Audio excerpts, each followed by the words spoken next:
at how they did surgery on a grate? Well, the way that they were able to do that was using the Da Vinci robot. Before I move on with the rest of my presentation, I just wanted to provide a few different definitions for the different types of surgeries that I'll be referring to throughout this presentation. The first one is the Da Vinci. So background on this, it's the first FDA-approved surgical robot to be used on human patients. In addition to this, it was created in 1999 and first used in 2000 and has been implemented in several thousands of hospitals today. And in the status quo, it's being used in several different types of surgery, including gynecological, urological, cardiac, and general surgery. The more traditional style of surgery that I'm sure we're all familiar with is open surgery, which is when they make a larger incision so that the surgeons can see the inside of your body and all your organs and all of that. The third type is a lesser known but laparoscopic surgery. It's when they make a small incision and insert a camera with a tube at the end so they can do smaller procedures without having to completely open you up. After learning more about the Da Vinci and how it works, it led me to the question of, do surgical robots such as the Da Vinci positively impact the medical field? Although, when you first think about it, having a robot inside of the OR and working in such a professional field seems like such a foreign idea, in the stimulus packet they did provide us with a source talking about humans versus machine and determining who wrote a poem. This shows that this type of advanced technology has been used in other professional fields and can be applicable to the medical field. This leads me to my first perspective of creating a bridge between surgeons and the robots. Unlike the poem machine, instead of competing with the humans and robots are collaborating together in order to create a better alternative for patients that have the lower risk and better rewards in the end. When I first was thinking about how surgeons would adapt to this, you had to think about the learning curve that they would face from transitioning from laparoscopic and open surgery over to the Da Vinci and learning how to move those technical tools. According to Miriam Hodgin, according to the NPR, she interviewed an expert who specializes in training on these patients, and she found that the best way that most hospitals use is by using virtual reality and working with an attending, which is a more experienced surgeon, in order to collaborate with these newer surgeons to teach them and practice and visualize through what's going on during the surgery in order to have the best results when they're performing it on these humans. In addition to this, they also have practice robots, which will score you based off of your accuracy and how well that you're doing. And then before they are permitted to perform on the patients, they have to make sure that their score is at a certain average in order to create a standard where everyone is qualified enough to perform on the humans. In addition to this, East Carolina University recently created a curriculum that extends over a wider range of content, including how to manage the robot, how to troubleshoot, how to navigate it inside of the humans, and how to use the console. By creating a curriculum like this and expanding it to all the different hospitals that use this technology, will allow to create a standard between hospitals and teach the surgeons how they can adapt and how they can troubleshoot, and not just how to do the surgery, but if there is a malfunction, what to do, and how to completely navigate and use this new type of technology inside of their OR rooms.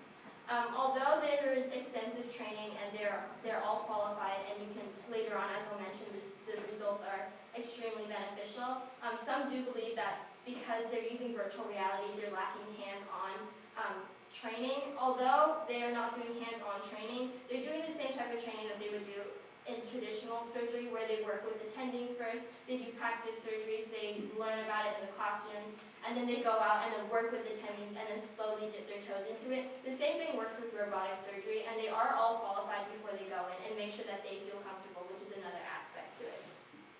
Moving on to my second perspective about how hospitals see economical advantages. When considering buying this technology, there is a hefty price tag of initial price of $2.5 million, and in addition to that, they have maintenance fees and supply fees where they have to replace it from the company. Although this is the initial price tag shock of having to put up this amount of money up front, there is several ways and several times where hospitals are getting a return in their investment. The first way is by attracting high-level doctors. When these hospitals have these high levels and most advanced technology, it attracts these newer doctors and different types of patients to come to their hospitals. And by attracting these new doctors and new patients, they're allowed to have more procedures and gain more patients and and long-term income, and this will also help to battle that initial price tag. The second way is by having a faster turnaround. When using the Da Vinci robot, it's a lot faster. Patients have a faster recovery and have to spend less time in the hospital. And while many would see this as like a downside where the hospitals can't make money based off of their stays, they're able to have a faster turnaround where they can see more patients and have more procedures, which in the long run does help combat this initial fee and help make a return on their investment. In addition to this, a lot of times hospitals can be sued or have more conflicts when there is a malfunction or an error, whether it's an open surgery or with robotic surgery. But with robotic surgery, because the chances of having a malfunction or any type of bad outcome is significantly decreased, hospitals will be able to not focus all of their spending on like legal fees or trying to settle or have any conflicts with patients, which would help the hospitals in the long run. If you look at this quote on here, then you'll realize that the chances of having a malfunction, any type of malfunction, whether it's just the robot shutting down or if it is a more fatal malfunction, the chances of that happening in the whole 14-year study that the FDA conducted is that there's a 0.4 to 8% chance that anything will happen, which is, when you compare that to open surgery, is significantly less and will ultimately benefit the patients because they're the ones who are dealing, it is being operated on their body. And this leads me into my third perspective, talking about how patients see satisfaction with their experience. I decided to focus it on patient narratives and explaining on different types of patients and different types of people and different ways that they can look at it. The first person is Trevor McKay, and he had a prostatectomy using the Da Vinci in 2010. He found that his recovery was a lot smoother than he was expecting. The next day after he had his surgery, he was able to physically walk and actually go home the next day. And he found that he didn't really need to rely on painkillers. And for the first few hours after leaving the hospital and removing his morphine drip, he actually didn't use any painkillers at all. And the Da Vinci has seen replicable results. For example, in a case study on hysterectomies on 9 different women in 2017, they found out of all 9 there were 0 complications, no malfunctions, and they also had that same type of effect where they were able to go home within half the time if you were to do it with open surgery, and they also were a lot less reliant on their painkillers. Although these, when I did my research, most of them were positive, there were a few from those people who did suffer from a malfunction. For example, I looked into, it's a Netflix documentary called The Bleeding Edge, and it's meant to be like a medical drama, so it is a little bit more dramatized. The producer, Kirby Dick, was able to find 3 different women who had the same type of complication during a hysterectomy, where the stitching wasn't complete enough, and they had to go in for an additional operation. Although these are significant issues, it only happened to 3 of them, and the chances of this happening, as I explained in the last slide, is so slim that just because it does happen to a few of them, in all different types of surgery, there are complications that are going to happen. With the solution, creating a competition would be beneficial because they'll be able to break the monopoly and introduce a competition where they can compete to have newer technology and things like that. We already have the future in our hands. We have it, it's tangible. We have it in certain hospitals. It's about making it more accessible so that all patients in all different types of hospitals can provide the same type of care that they do. Thank you.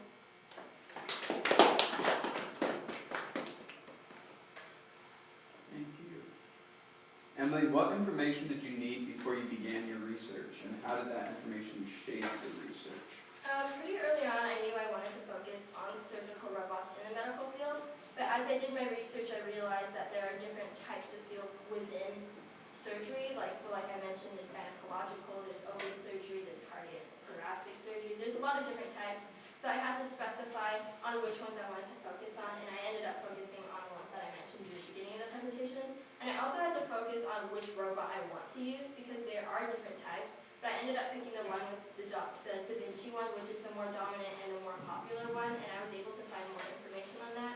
So I needed to know generally what type of robots are being used, how they're being used, how long they've been around, and just general background information so I was able to narrow it down and have a more specified presentation. Nice. And explain the level of certainty you have about your conclusion, solution, or recommendation. Okay, I'm pretty confident in my And according to Matt Bean, according to one of my sources from the New Yorker, it found that there are sparking competition between smaller companies to try to break that monopoly between integrative surgical, which allows them to kind of have like a competition between newer technology and things like this. So I do believe that will make it more accessible and have newer technology. I believe that because it is an evolving type of technology where they will try to improve in the future, I believe that these conclusions and the things that we're finding in this presentation will change over time. So I think for now that I'm pretty confident that this is what's going on now, but I do believe that more clinical trials should happen, and over time it should be adjusted because as technology advances, we should also adjust with it. So I feel that for this time being, I believe that this is a pretty general sense, but because the medical field is so specific and has a lot of different types of components, I think that in order to truly make sure that